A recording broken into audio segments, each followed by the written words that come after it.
All right, so you're going to notice that I'm really, really nasally right now, but don't worry, that's not going to be for the duration of the podcast. It's just this intro part. I recorded this episode a few weeks ago where our guest Cassie and I talk about a little bit of the shadow side to herpes advocacy. So you'll get to hear her experience with dealing with discrimination in the workplace after her positive HSV status became known. Unfortunately, that's a real concern that some people have about disclosure, and that's one of the reasons why we don't have as much activism in this space and we don't really have that much of a voice. So I recognize the privileged place that I come from in being able to be as open as I am about my status. And anyone who can, like, this is a great episode for you to listen through and hear different ways that you can provide support and get involved with advocacy, even if it's just behind the scenes or indirectly. You don't have to let people know what your status is. I want people who may be considering opening up about their status publicly to their communities to take a listen to this as well. I know that the people who are in the public space of being open about their STI status right now, you don't get that. You get the happy stuff, you get the empowering, uplifting stuff, and occasionally you get to see someone who reaches out to us and will share like a screenshot or something, and you get to get a hint of what goes on behind the scenes from that perspective. But there's also a whole nother side that just doesn't really get covered, and so I'm sharing Cassie's story on this podcast today in hopes of giving you a little bit of additional perspective. I'd also like to thank Waxo, the sex positive STI affirming blog, for being a sponsor of this podcast. Waxo, in addition to providing content about sex, STIs, and relationships, is also the home of We Need a Button, an awareness campaign aimed at dismantling the prejudice, stigma, and poor care often received by LGBTQ folks. But it's not only limited to queer people. Right now, they're asking anyone who is comfortable sharing to post a story about when they were treated unfairly at the doctor's office. Use the hashtags unfaircare and we need a button. All right, let's get into the shadow side of advocacy with our guest Cassie, and not my nasally voice. Welcome to Something Positive for Positive People. I'm Courtney Brand. Something Positive for Positive People is a podcast featuring experiences of people living with and or affected by sexually transmitted infections.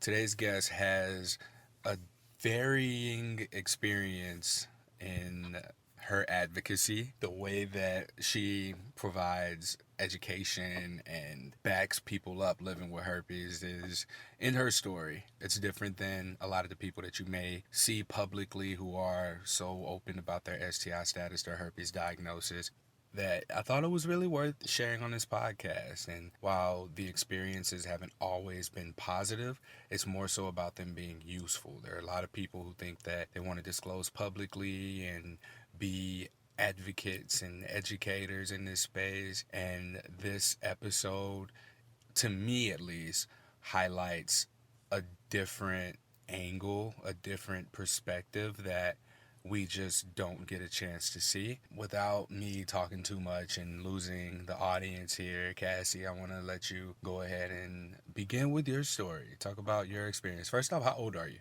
Well, I'll be 24 in like 2 weeks. Oh, you're So basically 24. 24. Yeah. Right. Yeah, I'm from the Chattanooga area. I am currently in a relationship with somebody who does not have herpes. So I don't know what else you need about me as far as that goes. So you just tell me. Oh, no, I mean, I didn't need that much. Thank you. Oh, Let's start from the beginning. Where you and I began talking was when you were diagnosed and what was going on there. So let's start at that point. okay. My diagnosis itself, I was 22 and I was at college in Kentucky, about 6 hours away from where I live, and I had lived there for all of 5 days. So I was leaving one of my classes, and my now ex-boyfriend called me and told me that, and we had broken up at that time too. Called me and told me that he had just been diagnosed and I needed to go get tested. And I heard the word herpes and I absolutely crumbled. Like, I cried so hard on that sidewalk. I cried until I threw up that night. I missed I had only known my roommate for, all of a week. And I went into the dorm crying to her about it and barely know this girl. And she said, well, come sit on my bed and talk with me. And I said, well, are you sure you're okay with me sitting on your bed after I just told you that? I mean, I was an absolute mess. So, going backwards a little bit, I ended up realizing where I got it from, and I'm not gonna bash that guy too much, other than he knew he had it and didn't disclose to me, and I found out by him being in one of the groups, and he had been in there for quite some time, and had been posting in there long before he and I ever had any encounter. So, whenever I was diagnosed, and I told you that boyfriend and I had broken up, I feel like we kind of got back together out of like a guilt relationship. Like we were both just diagnosed with this life altering, or at least that's what we thought, life altering disease, and which we later figured out wasn't really the case. But we stayed together for about another year and a half, and then our breakup itself kind of brought back a ton of emotion, and I had never dated with it. Like I had it and I educated myself about it and I would talk to other people about it, but I had never dated. So it was definitely, it's been a roller coaster. It went from I was devastated to I was okay to I was devastated again. It's taken a lot of education and learning learning how to cope with having it, but also learning how to love myself in spite of it. You know? Yeah. We don't have to go into too much detail, but it's very interesting that you found out this person was active in one of these groups and Yeah. you got diagnosed and then found your way in the group and then you found this person. So let me ask you, how did you find the group? Honestly, Google. Oh, Whenever I was reading about herpes and I was educating myself, the boyfriend that I stayed with for a while was in the military. He was gone to basic training at the time, and I was just kind of like navigating through it alone. I think I was on like an actual just like herpes website, and National Health was listed. So I said, oh, okay, like, because it tells you how, if you have a positive diagnosis, how to become a part of this group. And I made a friend request and I was added. And okay. then whenever I was added, that person's name popped. If you're added to a group, it'll tell you if your friends are members of the group also. So that suspected person, his name popped up and it said is also a member, whatever. Yeah, it was very. Whoa. That's nuts. I But went through a lot of emotions whenever I saw it.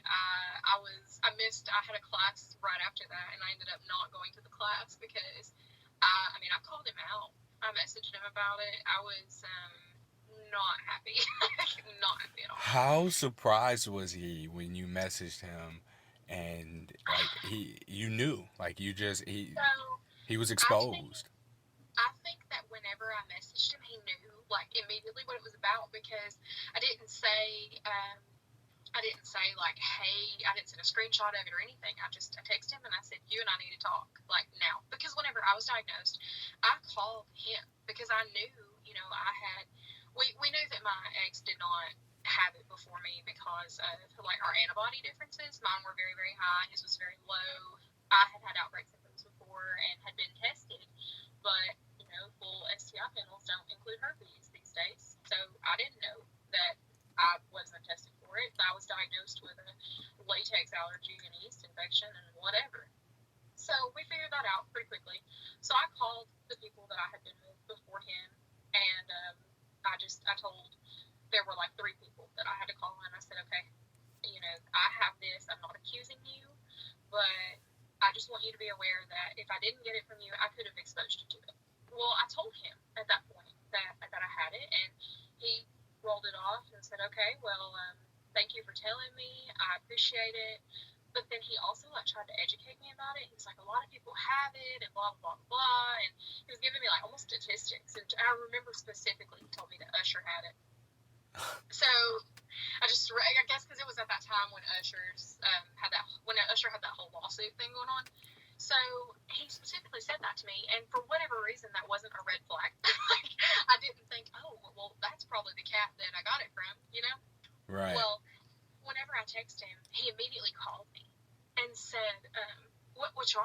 mad at me? Is something going on? And I said, why did you not tell me? And he just like, he broke down into tears too. He knew immediately what it was.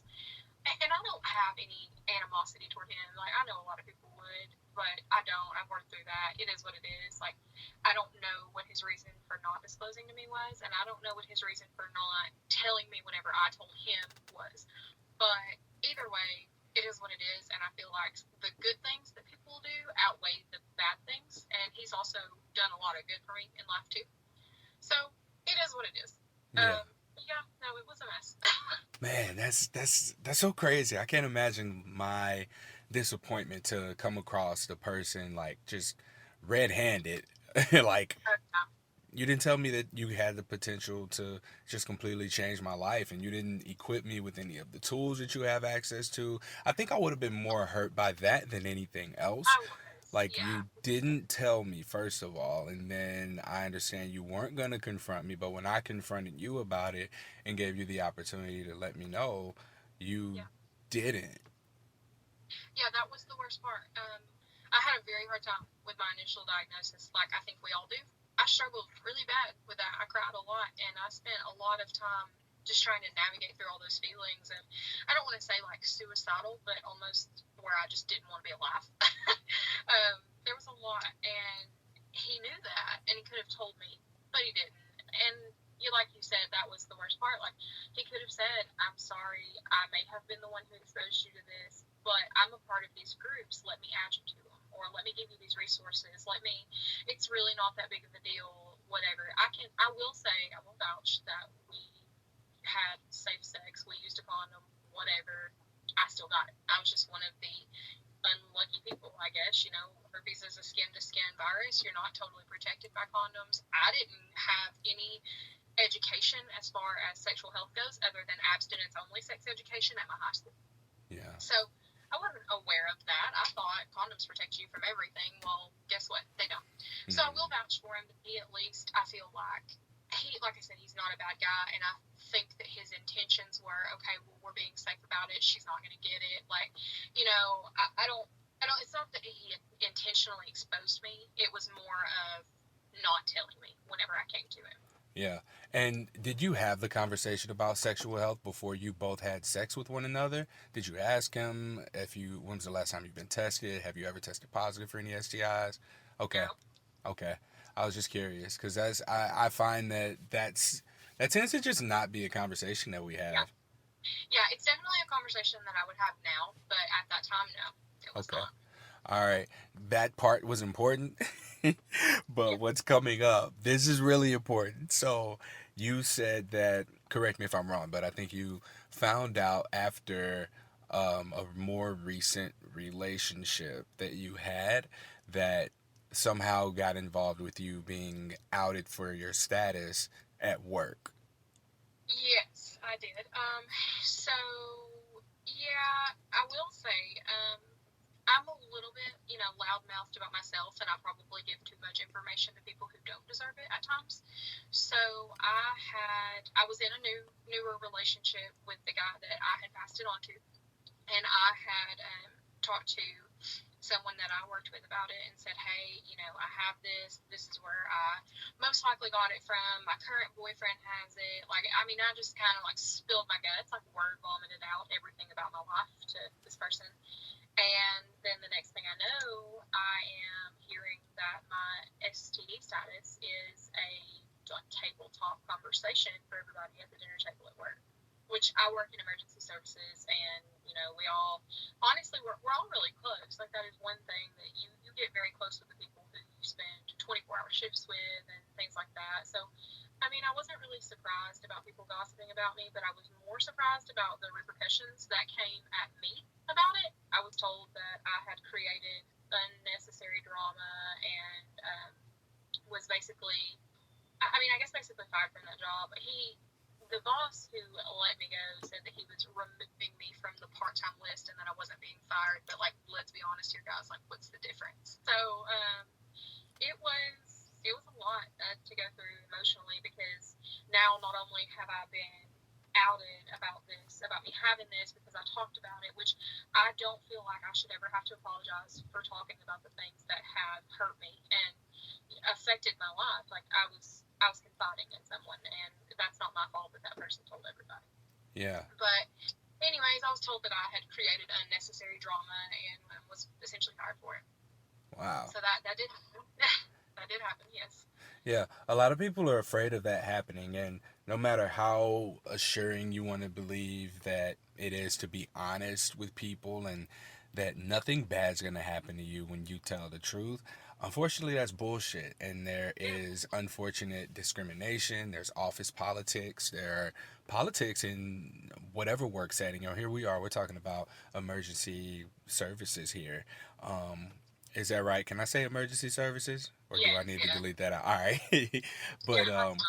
even in a situation like that, and we're talking about people who are supposed to be well versed in healthcare. These are people who see the medications of patients and people in need of these services, and yet your STI status is a conversation for what reason? It's your STI status. And with this kind of story, I understand better why people don't want to disclose, why they don't want their identities out there. And I think this is important to highlight because you see a Janelle Marie Pierce, you see an Emily DePass, you see all these different people, Laureen HD or Alexandra Bushka. You see all of these people who have their faces out there and they talk openly about living with herpes, having herpes, and it's all like smiles on the surface. It's all empowering, encouraging, it'll get better. But then there's the behind the scenes. These are Oh people, yeah. none of us have experienced any negative repercussions for being open about our status, when there are also people who have been open about having herpes and then they just kind of stepped out in hopes of just fading to the back because of fear of the same discrimination that you're facing. Like, I know someone who stepped down from Advocacy because they were applying for certain jobs and they didn't want this to pop up. And in conservative environments, that's just not cool, I guess. Like, it's not cool to have that level of vulnerability. There needs to be this on the surface level Yeah. of perfection, and even something as completely irrelevant to the job as your STI status, like that has people in fear of ever being found out for having a positive status. Right. And one of the things that that that kind of affected me, I feel like, is that I was raised very hot and heavy in church. So whenever I was initially diagnosed, it felt like, oh my gosh, well maybe if I just like hadn't had sex outside of marriage or hadn't done this, hadn't done that, like I felt like I was being punished. I don't feel like that now. To be clear, I don't feel like that now. That's not at all what I believe. But that was my initial, like, that shockwave that I went through. That was kind of how I felt about it. And you know, one of the things that somebody told me was that STIs don't discriminate, and they don't, because in my mind, somebody like me wouldn't get herpes because I was clean. I was clean, and now like I look at that now and I'm like, okay, well, what is clean? What is that?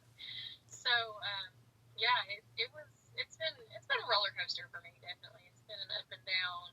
How do I feel about it? And when everybody found out, I don't even want to say that I really cared about people finding out, because I talk a lot anyways. I don't really feel like it's something to be ashamed of, because if you treat it like it's this deep, dark, dirty secret, other people are going to treat it that same way. So, ending stigma starts with me, and it starts with you, and it starts with other people who are willing to talk about it. And like you said, that's not for everybody. And people who are more private about it and don't want people to know, that's fine. But I'm loud mouthed, and I just don't keep things to myself. So here we are. And, I told all of my friends, I feel like, at college, I told everybody. Everybody knew. And it was just one of those, like, um, it was just one of those things where if it came up at all, I'd be like, oh, hey, well, I have that. Or it would just slip out sometimes, like at parties. People would go to drink after me and make jokes about, not having whatever. I don't worry, I don't have herpes. And I'm like, oh, that's unfortunate because I do. So, That's a hell of a way to get free alcohol. oh, for sure. Yeah. I went through a haunted house last year, and one of the guys was trying to kiss on my face. You know how like the people will jump out at you and stuff. So he was trying to jump out at me and act like he was going to kiss me, and I said, "Ooh, I have herpes. Do you want to share?" Like I'm ridiculously open about it. It's kind of embarrassing at times for my Yeah. friends, not for the people around me. They're like, "Okay, Cassie, can you stop?" Yeah. So recently, I saw something on social media. There was a post about the Steve Harvey. What's the name of the show? Family Feud. Family Feud. Okay. Yeah. Yeah. So on Family Feud, the question was, what is something that a woman can say on a first date that would scare the living daylights out of any man? And the guy hits his buzzer and goes, "I have herpes." And Steve Harvey, like, he didn't say anything. He just gave him a fist bump, and the audience was like, "Oh!" But I saw that someone posted that, and they were really upset. They were really hurt by this. And the thing that I've noticed is over the years, like, it used to be cool to make fun of gay people. It used to be fun to make fun of members of the LGBT community until there's been things like the Pride Parade, Pride itself, like an entire month dedicated to a group of people, a community of people who share these similarities and these like this what's the word I'm looking for? Like, there's a community. There's community there, Right. and with that community, these are people who receive support from the people around them. Now, these support systems are people that would never let the person who slammed that buzzer and said, "I have herpes," he wouldn't have said, "Oh, I'm a lesbian." He wouldn't have said anything like that due to the strength and power of this community and the support that they have around them. So even straight people, people who, and I hate to use the word straight, but even people who don't identify as LGBTQ members, these are people who would still say, "Hey man, that's not cool. It's not like I have a gay friend. I have a lesbian relative. My partner is bisexual. My closest friends are queer, like my coworkers." And this is because now we're aware that there are people around us who identify as members of this community. Whereas when someone says a herpes joke on national television, what kind of criticism are they going to receive? Who's going to be our supporters when we're not empowered enough or strong enough as a community to be like, "Hey, that's not cool"? Because I mean, if you think about it, like, you were fired because you created drama in the workplace. Now, if there was some sort of community support, then there should have been some sort of a discrimination lawsuit or something like that to come, or your employer should have been like, "I can't do this." Now, had he fired you for being gay or, a lesbian, just something else along the sexuality spectrum, then you would have had all kinds of support and resources behind you that would have held that person accountable. So I use that example for this reason. We're talking about we use phrases like coming out of the closet or being outed. These are parallel phrases that go along with what members of the LGBT community experience, like being in the closet and then having a space to be open and come out, and then also have the support of the people around you. It's unfortunate that you being as open and vocal as you are, you're not receiving that kind of support. But imagine if we were able to have and build and just create that solid foundation of just community to where someone understands that there's some sort of accountability that needs to be had for making people feel that way, or for stigmatizing groups of people. Oh, absolutely. And one of the statistics that you see everywhere is that one out of every two people will encounter some STI by age 25. I think. Correct me if I'm wrong on that statistic, but something like that. Like one half of the sexually active population is going to get some sort of an STI at some point in their life. People also don't understand that some STIs don't show symptoms. That was kind of how I was with, herpes. Like, I didn't have your typical, whenever people think about herpes, they think about blisters and this and that. I literally had the presentation of just like a minor yeast infection. It wasn't, and honestly, I think I've had 2, 3 outbreaks ever one that I knew was an outbreak after I had been diagnosed. I had the flu. I was really sick. Whatever. My immune system was just already crap. And I think I mentioned to you earlier that I'm a type 1 diabetic, so my immune system is just kind of bad, anyways. Um, so I had one outbreak that I knew was an outbreak. And then I had one that the ex boyfriend, I think it was around the time that he contracted it from me because I had what I thought was a just simple, oh, this is a yeast infection, whatever, take some over the counter medicine. It went away, and we slept together like pretty soon after that. So I guess everything wasn't gone. That's probably what happened there. And then the initial one, which whenever I slept with that person who was suspected I got it from, we used a condom. I'm allergic to latex, but I just am stupid apparently, and I felt like oh, it's fine. We'll just use a latex condom anyways. It'll be okay. So I thought I had a reaction only to condom, and I went to the doctor, told my doctor everything that was going on, and that's what she said. She was like, oh yeah, sure, it was definitely a mixture of condom, yeast infection. Here's some medicine, like take your diflucan and go on about your day. So I was assured that it was nothing. There was nothing to be worried about. And then I haven't had any sort of an outbreak in well over a year. Yeah. So there you go, no symptoms. And that's how it goes. That's how it is. And even after you've been outed, so to speak, at work from the last situation and let go of, removed from the list, we're just gonna say fired. I'm not Yeah, about to put the yeah, brain power exactly. in it. You still tell people, you still proceed with the education, you still are very outspoken about it.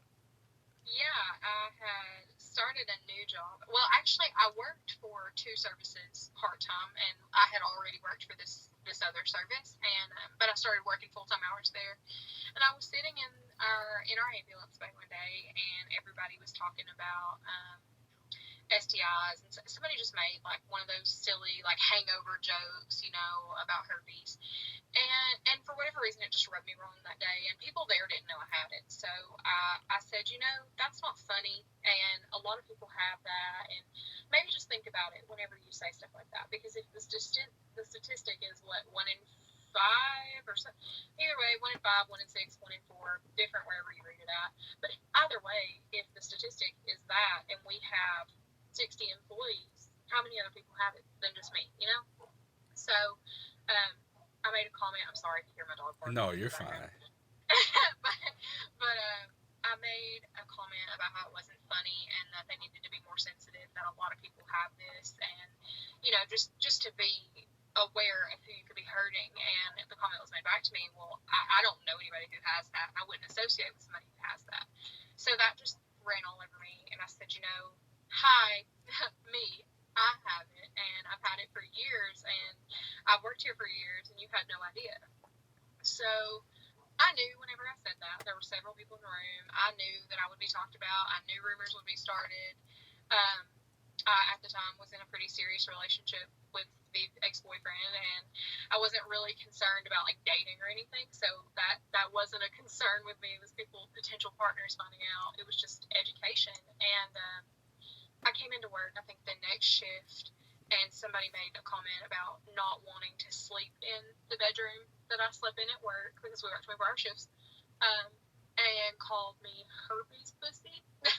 Wasn't said to my face, it was said behind my back, but it was said. And I mean, like I said, I've got thick skin, so I let people say whatever they want because even though I hear a lot of people saying things like that, people who are uneducated, but I hear a lot more of, I'm glad that you talk about this, or what is that like? Can you tell me about it, and can you educate me about it? And I had a friend who had an encounter and actually ended up getting herpes, and she called me and she said, I'm so glad that I knew about you and that I knew that you had it and that you have educated me about it because it made what was already a traumatic experience less traumatic. And she specifically said to me, I was suicidal, but I firmly believe because of your diagnosis and you being so willing to talk about it, that may have saved me. So if me catching some crap from people that I work with means that somebody else can be alive because of me being open about it, been great. And also, the more that I do talk about it and the more that I do tell people I have it, I have like 5 or 6 fairly close friends of mine that also have it. That whenever I came out and I said, yeah, I have this, they're like, oh my gosh, me too. I thought I was the only one. I mean, it's so much more common than we realize. And it's so much more, I guess, it's so much more stigmatized even than I realized. Like out of all of my friends, I'm the only one who's super open about it. Um, Everybody else is pretty quiet. They keep it to themselves. They don't tell. I mean, I have friends who don't tell their partners, which I don't agree with, but I'm not gonna. It's not my place to talk about. Still, I have friends who don't even tell partners, and I'm like, guys, like it's really not that big of a deal. I usually would disclose to people like right out the gate after I did start to date again. Whenever that boyfriend and I broke up, I would tell people before I even went out with them. And I only ever had one bad disclosure as far as dating goes. Like nobody has ever cared. So it just, I don't know. I guess I just feel like the benefits of being open about it are better than the repercussions of being open about it. Yeah, and it's all about perspective, really, because one rejection can carry just as much weight as 15 to 20 thank you for being open about this messages, you know? For So, sure. hearing thank you for some people may equip them with the thickness of skin to be able to tolerate 15, 20 rejections. So I think it's an either or situation where you can choose to look at the positives or you can choose to look at the negatives. I mean, we're in a situation here where you got fired from a place and here you are in just a different situation. You don't look at that as bad, but it worked out. Like it happened and you made it work. Yeah, and one of the biggest things that I have found about funny, I actually met one of my sorry, I just kind of like my train of thought just went away. But funny, I actually met one of my now closest friends in a herpes support group, and she was from the same town as me.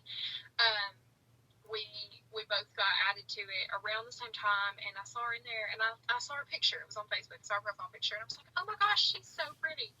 So I clicked on her profile, and it showed that she lived literally in the same county. And I said, "Oh my gosh, like no way!" Messaged her. We talk all the time, hang out all the time now. So it is about perspective. Like I've met a lot of really good people because of it. Um, I feel like it made me learn how to love myself. My self esteem. I was diagnosed in 2017, but I guess I've had it since 2016. I just didn't really know for sure. But my self esteem now versus my self esteem in 2016 is so much better. It's so improved from that time, and I think it's because whenever I was diagnosed, I had to take a step back and had to say, okay, well, how is anybody going to love me if I have this? Well, what do I have that people should love me about? What do I have that I should love myself for? Mm-hmm. So I had to really do a lot of soul searching at that point, and I learned a lot about myself because of it. And I know I tell people all the time that I'm thankful for my herpes diagnosis because of that, because of friends I've made, and because I'm more comfortable in my own skin because of it. And herpes is nothing. Like I would take herpes over my type 1 diabetes all day, every day. Like I mean, it's so minor as far as my experience goes. It's been it not emotionally minor, but as far as my actual like body and my health goes, it is what it is. I forget that I have it, other than the fact that I tell everybody I have it. Mm-hmm. And I think that that's another important thing. Like I'd forget too if it weren't for this podcast. I mean, shit. Even when I'm recording the podcast, how often do I say I have herpes, or how often does it ever Yeah, even come up? Really, um, I think that make being open, and I'll talk about some of the pros on my end. I value connection. I feel more connected to the community that I'm part of, to the people who reach out to me, the people who listen to the podcast, the people I interview on the podcast. I am more connected to myself through these experiences because the way I see it is like we're all mirroring each other and we're showing how we see our how others see us, and we're able to see ourselves in the eyes of others. So when I sit down and I have these interviews and I'm sitting here looking at your face and we're talking and having this energetic exchange, like there are parts of me that are being lit up, and you're expanding my perspective with your own experiences. So as someone who values connection as much as I do, I feel that being open about my status has been a positive, because I've been able to not only allow people that otherwise I probably never would have crossed paths with into this space, and people are being willing to allow me into their space. So from that standpoint, it's great. I love getting the thank you messages. Those weigh so much more to me on the positive side than any one negative piece of feedback I get, or any sort of criticism, or any public herpes joke. Like, these things completely outweigh each other, and the negativity just doesn't seem to stick with me anymore. Like, it comes and it goes.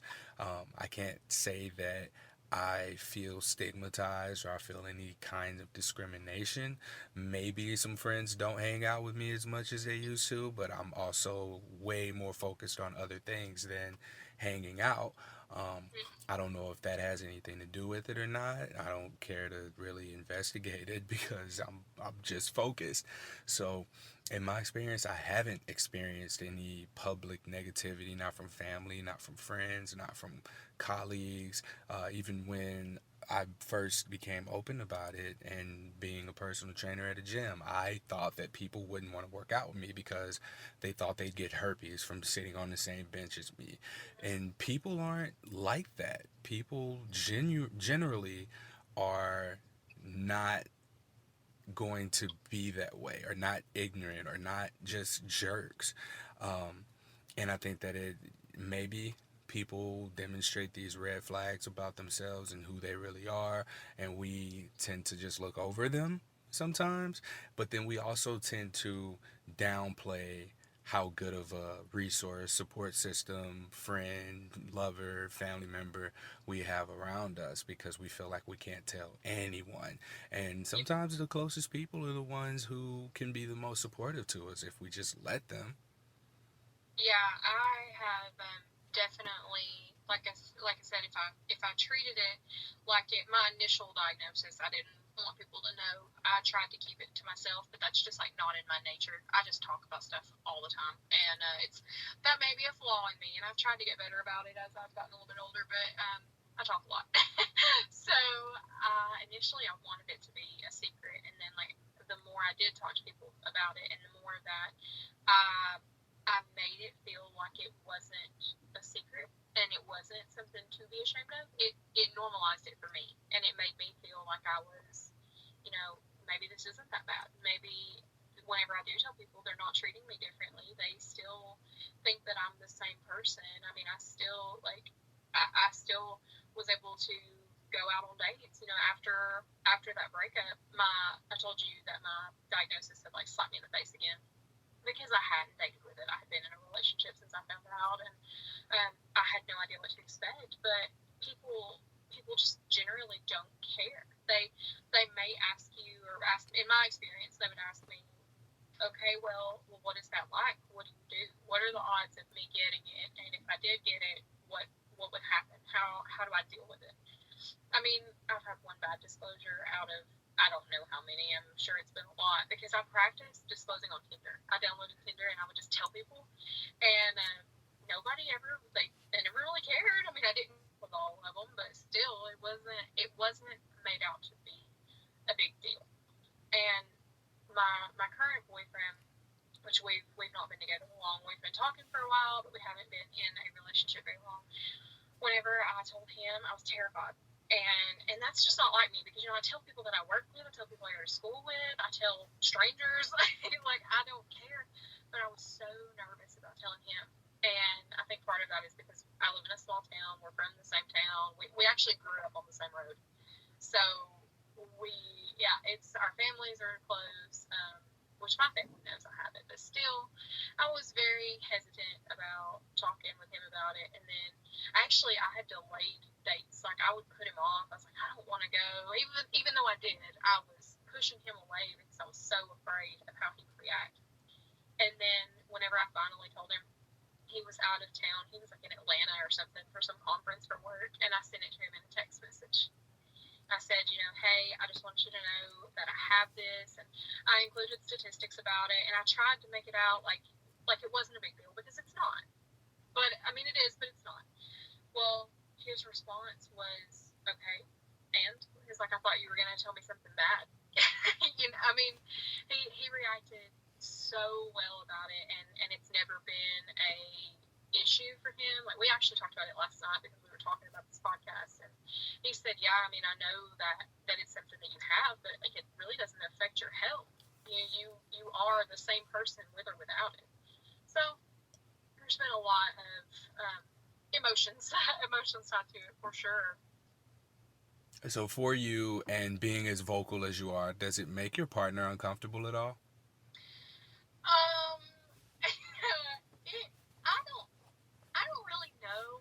um he is naturally more reserved, I think, than I am about stuff, and naturally just a little more quiet and to himself. And like, where he has two very close friends. I have a lot of friends that I consider to be very close, but like different types of friendships. Like, I have my roommates from college, or my best friend in the whole wide world who lives up the street and is at our house every day, and we do family Christmases together. And then I've got these friends that I went to church with, or these friends that I work with, or so I think he's just naturally a little more reserved than me. So maybe it may make him a little uncomfortable. But he's also not ever been. He's never voiced that, and he's never said anything negative to me about it. Like, we went on a double date last weekend, and I made a herpes joke about myself on this double date with other people. And I looked at him and I said, I'm sorry, I'm super open about it. He said, no, I know you are. So I would say maybe, but if it does, he doesn't really act like it. Yeah.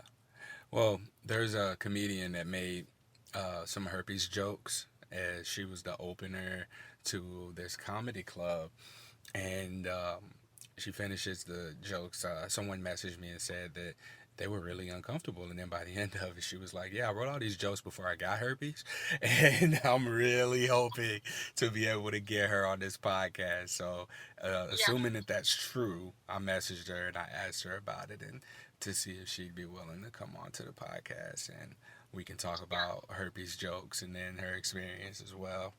But I thank you so much for sharing this insight. Like I said, people fear their employers and coworkers finding out about their diagnosis, and this is completely justifiable. Like, being open about herpes, there's no rewards for it. Oftentimes, not everybody is getting paid, not everybody is getting a TED Talk or a YouTube channel.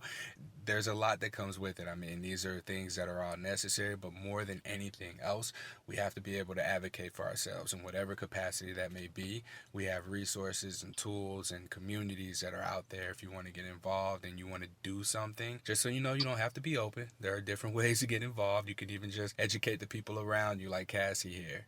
absolutely. And that's one thing, I think you and I have both agreed, you don't have to be open about it. That's not for everybody. I know that not everybody is like me, and I really could care less about what most people think, but that is not something that I came by naturally. It took time for me to, learn that not everybody's opinion matters. And I told you, and I don't know if I said this earlier on this podcast, I am thankful for my diagnosis. And I've learned so much about who I am, and I think that it's weeded through a lot of, like, that job that I'm not at anymore. I'm so glad that I'm not there. I was stagnating there. I was stagnating in a group of what I felt like was toxic for me, not necessarily toxic people, and I'm not saying that they're bad people because I don't feel that way, but toxic for me.